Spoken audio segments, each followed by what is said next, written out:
Hello everyone, welcome back to our channel briefly UPSC. जिन candidates को confidence है कि वो क्लियर करने वाले हैं तो उन सभी को आगे की स्टेज के लिए गुड लक।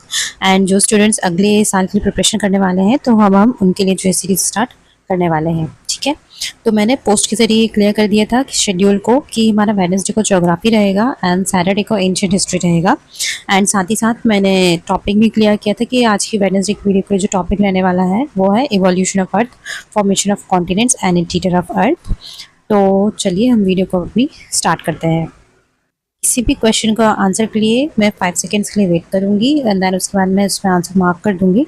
आप सिंपली वीडियो को पॉज कर दीजिएगा एंड उसके बाद अपना आंसर चूज कर लीजिएगा और अपने स्कोर को मेंटेन करना मत भूलिएगा। हमारा फर्स्ट क्वेश्चन है, consider the following statements regarding the big bang theory.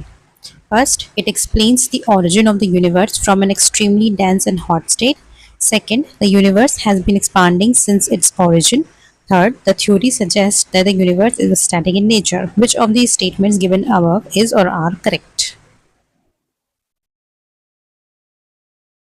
इसका करेक्ट आंसर है option number B, 1 and 2 only. हमसे यहाँ पे बिग बैंग थ्योरी के बारे में बात की गई है और अगर मैं ऐसा एक्सपेक्टेशन रखती हूँ कि अगर मैंने किसी टॉपिक के बारे में आपको बता दिया है कि ये टॉपिक होने वाला है अगला, तो मुझे ये उम्मीद रहेगी आपसे कि आपने उस टॉपिक के बारे में पढ़ा होगा जिससे हमें उससे ज़्यादा एक्सप्लेनेशन करने की ज़रूरत नहीं पड़ेगी और हमारा ज़्यादा ध्यान होगा एमसीक्यूज़ की तरफ।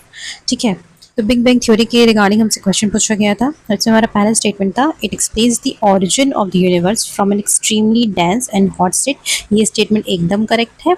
सेकेंड था, the universe has been expanding since its origin. ये स्टेटमेंट भी करेक्ट है। एंड थर्ड स्टेटमेंट था कि theory suggest that the universe is static nature. ये स्टेटमेंट रॉन्ग है क्योंकि स्टैटिक का मतलब ही है कि यूनिवर्स के नेचर को स्थिर बता रहा है ना, तो ये थ्योरी में नहीं बताया गया है। ये स्टेटमेंट रॉन्ग है। हमारा यूनिवर्स जो है कॉन्स्टेंटली इवॉल्व हो रहा है, एक्सपांड हो रहा है। रही बात बिग बैंग थ्योरी की, तो बिग बैंग थ्योरी एक रिवीजन के लिए मैं आपको याद दिला दूं कि बिग बैंग थ्योरी को प्रपोज किया था जॉर्ज लेमात्रे ने, जिसको प्रूफ किया था एडविन स्टबल ने। ठीक है, with the reference to the evolution of the earth, consider the following statements. First, the earth initially existed as a hot gaseous mass. Second, the earth's crust formed before the core. And third, heavier elements moved towards the earth's center during differentiation. Which of the statements given above are correct?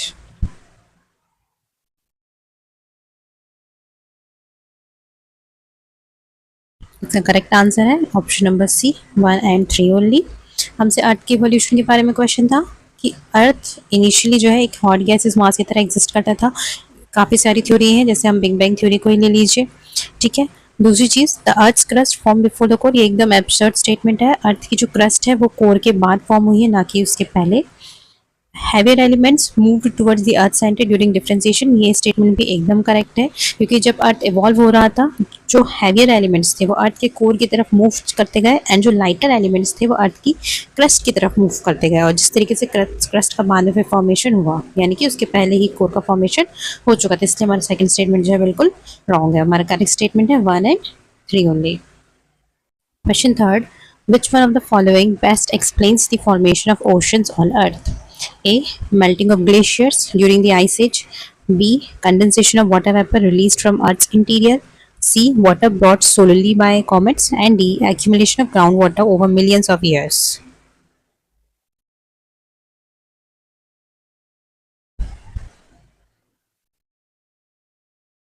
इसका correct answer है option number B, condensation of water vapour release from earth's interior. ठीक है, ऐसे समझिए बहुत सालों पहले जब अर्थ इवोल्यूशन हो रहा था या अर्थ का फॉर्मेशन हो रहा था, तो जो वॉल्केनिक एक्टिविटी की वजह से जो वाटर वेपर रिलीज हो रहे थे वो कंडेंस होकर रेन में कन्वर्ट हुए और यही rain continuously millions of years तक जो है कंटिन्यू होती रही, जिसकी वजह से ओशंस का फॉर्मेशन हुआ है। ठीक है, fourth, consider the following statements regarding Alfred Wegener's continental drift theory.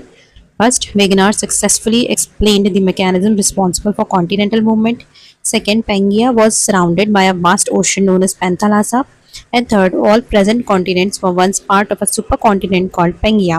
Which of the statements given above is or are correct?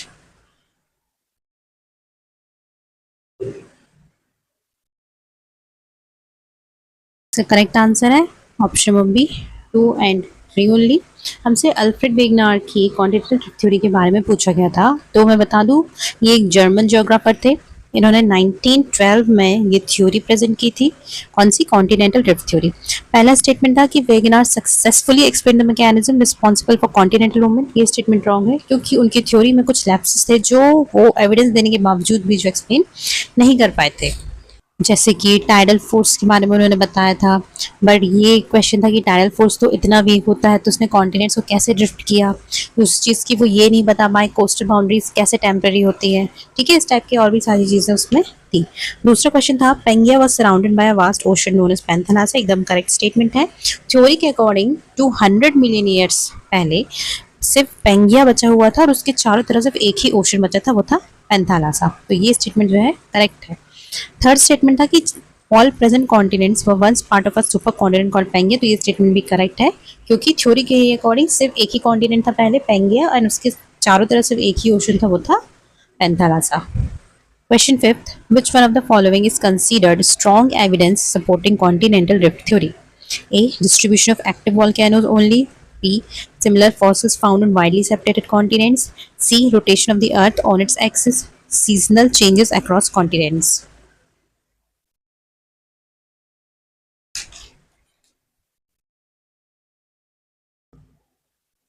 Correct answer है option number B, similar fossils found on widely separated continents. Theory के according उन्होंने fossils के regarding भी Alfred Wegener ने evidence दिया था, like मेसोसॉरस के जो फॉसिल्स हैं वो अफ्रीका में भी मिले, साथ ही साथ ब्राजील में भी मिले। ये उन्होंने अपने एविडेंस में बताया था थ्योरी में। Question 6. Consider the following statements. First, Laurasia formed the southern part of Pangaea. Second, Gondwana land formed the northern part of Pangaea. And third, India was a part of Laurasia. Which of these statements given above is or are not correct?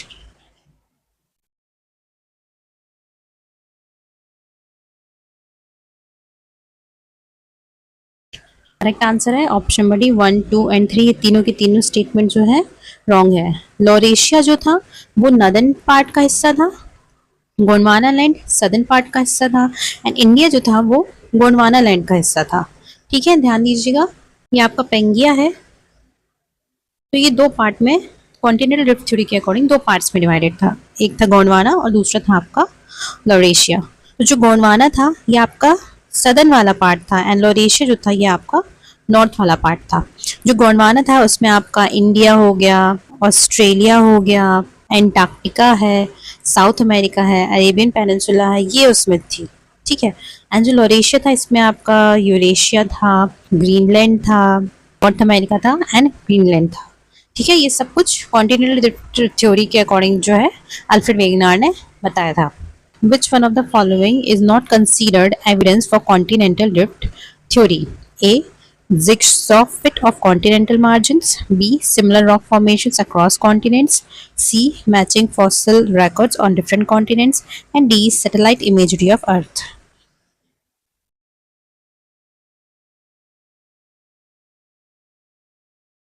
इसका correct answer है option number satellite imagery of earth. बाकी की जो तीन statement है ये तीनों ने उन्होंने एज अ एविडेंस अपनी थ्योरी में दिया था। Question 8, consider the following statements regarding the earth's interior. First, direct observation of the earth's interior is possible only to a very limited depth. Second, most information about the Earth's interior comes from seismic waves.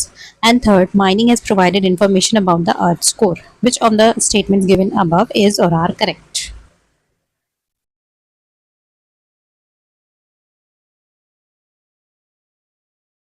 Answer है option number A, 1 and 2 only. हमसे earth के interior की information हमें किन चीज़ों से मिलती है? आपको ध्यान होगा एनसीईआरटी में कुछ direct sources and indirect sources भी दिए हुए हैं। डायरेक्ट ऑब्जर्वेशन जो अर्थ की है काफ़ी लिमिटेड है, ये एकदम करेक्ट स्टेटमेंट है क्योंकि अभी ऐसी कोई भी एक्टिविटी हुई ही नहीं है जो कि अर्थ के कोर तक पहुंच सके, इसलिए ज़्यादा से ज़्यादा इन्फॉर्मेशन जो अर्थ की है वो सिस्मिक वेव से जो है मिलती है। एंड जो थर्ड स्टेटमेंट था कि mining has provided information about earth core, ये स्टेटमेंट रॉन्ग है क्योंकि अभी तक कोई भी माइनिंग एक्टिविटी अर्थ के कोर तक नहीं पहुंच पाई है। Question 9, the Moho discontinuity separates A outer core and inner core, B mantle and core, C crust and mantle, and D lithosphere and एस्थेरोस्फीयर।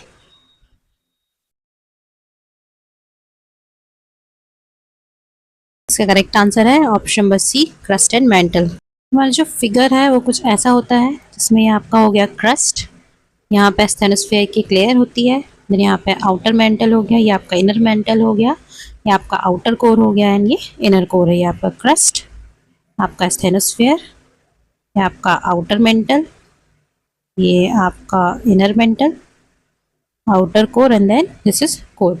तो इनके बीच की जो बाउंड्री है क्रस्ट एंड स्टेनोस्फेयर के लिए समझ जाइए, ये आपकी दी गई है Conrad. Then crust and mantle के बीच की जो है इसे बोला जाता है Moho. Then outer mantle and inner mantle के बीच में जो दी गई है that is Spiti.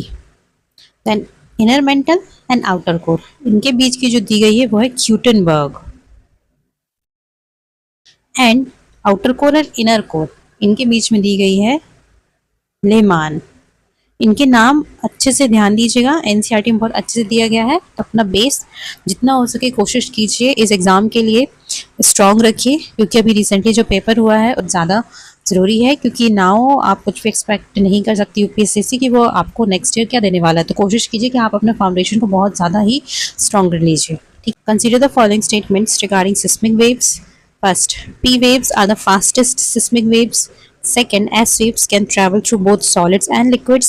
And third, P waves can pass through liquid materials. Which of the statements given above is or are correct?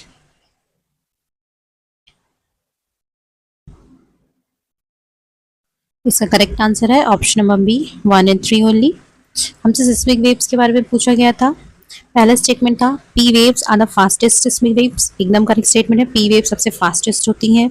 Second statement S waves सिर्फ solid and liquid से move कर सकता है, ये स्टेटमेंट रॉन्ग है, क्योंकि S wave जो है वो सिर्फ सॉलिड मीडियम से पास हो सकता है, ना कि लिक्विड से। And P waves can pass through liquid materials, एकदम करेक्ट स्टेटमेंट है, P waves solid and liquid दोनों से पास हो सकती है, लेकिन एस वेव जो है वो सिर्फ सॉलिड मटेरियल से ही पास हो सकती है। 11th, which one of the following observations provides evidence that the Earth's outer core is liquid? A. Increase in temperature with depth. B. Presence of volcanic activity. C. Absence of ice waves in the outer core. And D. Existence of mountains.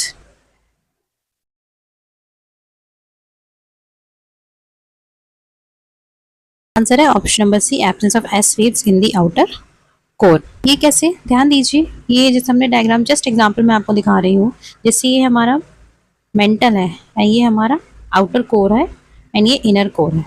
ये जो mental है ये आपका solid state में होता है and जो outer core होता है ये लिक्विड स्टेट में होता है। एंड जो एस वेव्स होती हैं वो सिर्फ सॉलिड मटेरियल से ही पास हो सकती है एंड लिक्विड से पास नहीं हो सकती, इसीलिए एस वेव्स को जो है मेंटल के बियॉन्ड नोटिस किया ही नहीं गया है। इससे ये प्रूफ होता है कि आउटर कोर जो है वो लिक्विड स्टेट में पाया जाता है और उसमें होता है लाइक निकल, आयरन, सिलिका जैसे जो मटेरियल्स हैं वो आउटर कोर में पाए जाते हैं, जो कि उसको एक लिक्विड स्टेट प्रोवाइड करते हैं। Question 12th, consider the following statements about mental.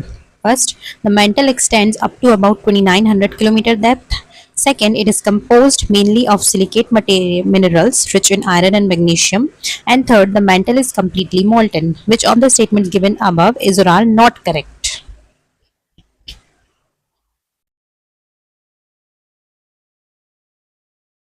Answer है option number B, third only. हमसे क्या पूछा था, नॉट करेक्ट पूछा था। ठीक है, तो हमारा जो पहला स्टेटमेंट है कि मेंटल की जो लेंथ है वो 2900 किलोमीटर तक डेप्थ है, तो एकदम करेक्ट स्टेटमेंट है ये।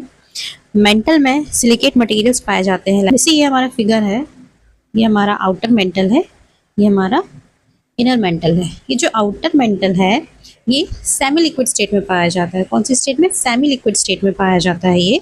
एंड जो इनर मेंटल है ये लिक्विड, इनर मेंटल जो है ये सॉलिड स्टेट में पाया जाएगा, क्योंकि इसमें होते हैं ओलिवाइन स्टोन्स।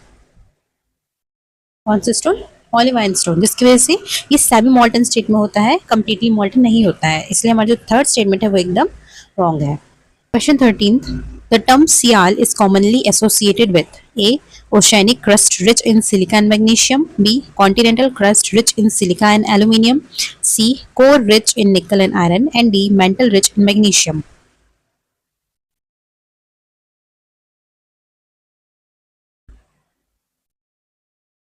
इसका करेक्ट आंसर है ऑप्शन में B, continental crust rich in silica and aluminium. ध्यान दीजिएगा, ये सियाल जो है ये आपके कॉन्टिनेंट से रिलेटेड है, जहां पर एस आई का मतलब होता है सिलिका एंड ए एल का मतलब होता है एल्यूमिनियम। ठीक है। एंड एक टर्म और ध्यान दीजिएगा, वो है सीमा। आपका सीमा जो है ये एक ओशनिक टर्म से रिलेटेड है, जहां पर सीमा का मतलब हो जाता है आपका सिलिका एंड एमए का मतलब हो जाता है मैग्नीशियम। ठीक है। सियाल आपका कॉन्टिनेंट से रिलेटेड है एंड सीमा जो है आपका ओशनिक क्रस्ट से रिलेटेड है। Question 14, consider the following statements. First, oceanic crust is thinner than continental crust. Second, oceanic crust is denser than continental crust. And third, oceanic crust is predominantly basaltic in composition. Which of the statements given above are correct?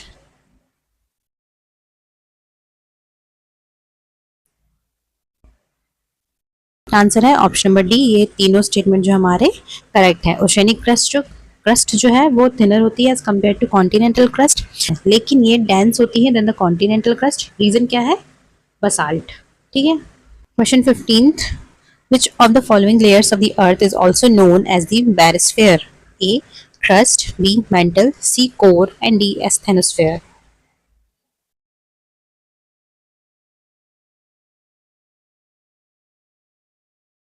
इसका correct answer है option number C, core.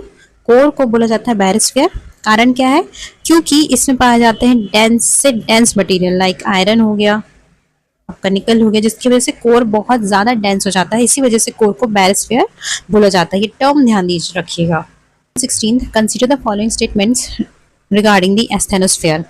First, it lies below the lithosphere. Second, it contains partially molten rocks. Third, it facilitates the movement of tectonic plates. Which of the statements given above are correct?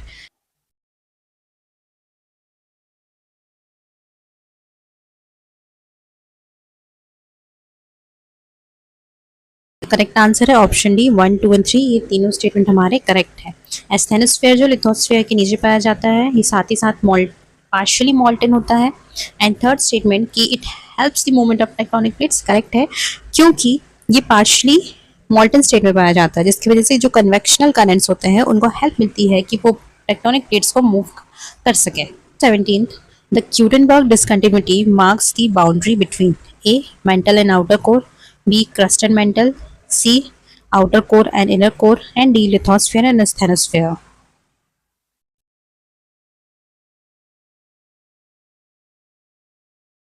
इसका correct answer है option number A, mantle and outer core. Question 18th, consider the following statements. First, the inner core is solid despite extremely high temperatures. Second, immense pressure prevents the inner core from melting. And third, the inner core is composed mainly of iron and nickel. Which of the statements given above are correct?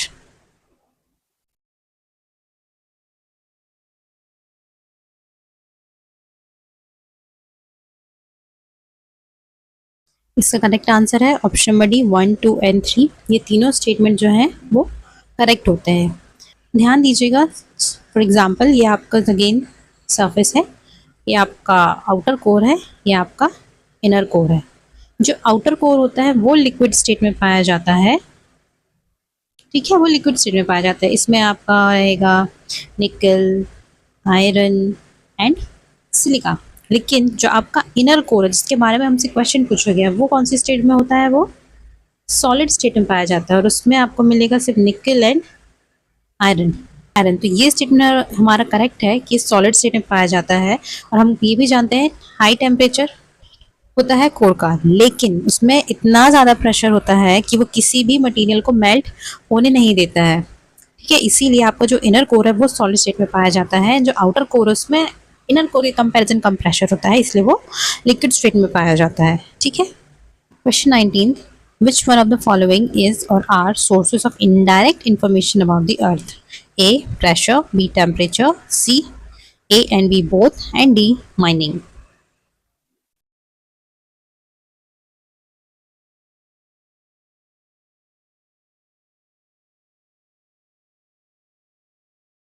इसका correct answer है option number C, A and B both. हमसे जैसे कि मैंने बताया था NCERT में हमको डायरेक्ट एंड इनडायरेक्ट सोर्सेज दोनों दिए गए हैं, तो आप उसको अच्छे से रिवाइज कर लीजिएगा। हमसे यहाँ पे इनडायरेक्ट सोर्सेज के बारे में पूछा गया था, तो प्रेशर, टेम्परेचर, डेंसिटी, ये सभी के सभी इनडायरेक्ट इन्फॉर्मेशन के सोर्स में आते हैं। ये जो माइनिंग है ये आपका डायरेक्ट सोर्स में आता है। माइनिंग के अलावा ड्रिल हो गई, वोल्केनिक इरप्शन हो गया, ये भी जो आपका डायरेक्ट सोर्सेस में आता है, इसलिए जो हमारा ड्यूटी स्टेटमेंट जो है इसमें नहीं आएगा। Question 20th, consider the following statements. First, the study of seismic waves help determine the composition and state of Earth's interior. Second, sudden changes in seismic wave velocity indicate discontinuities within the Earth. And third, discontinuities provide evidence that the Earth has a layered structure. Which of the statements given above are correct?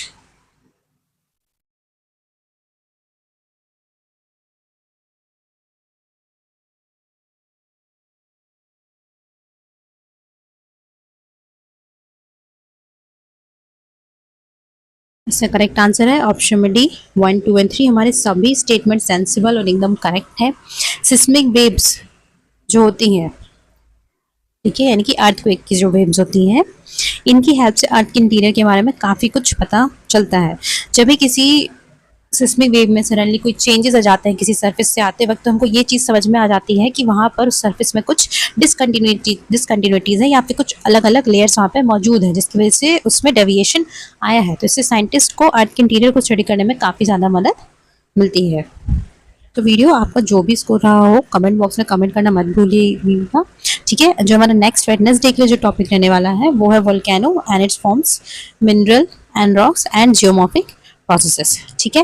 And जो Saturday को video आने वाली है वो है ancient history की, ठीक है। उसका टॉपिक जो है मैं वो पोस्ट में शेयर कर दूंगी, तो आप उसको प्रिपेयर कर लीजिएगा। अगर आपको कंटेंट पसंद आ रहा है, अच्छा लग रहा है, तो आप ज़रूर लाइक कीजिए और दूसरे जो एस्पिरेंट्स उनके साथ भी शेयर कीजिए। एंड चैनल को सब्सक्राइब करना मत भूलिएगा, ऐसी क्योंकि और भी वीडियोज़ अभी आती रहेंगी। And thank you so much for watching.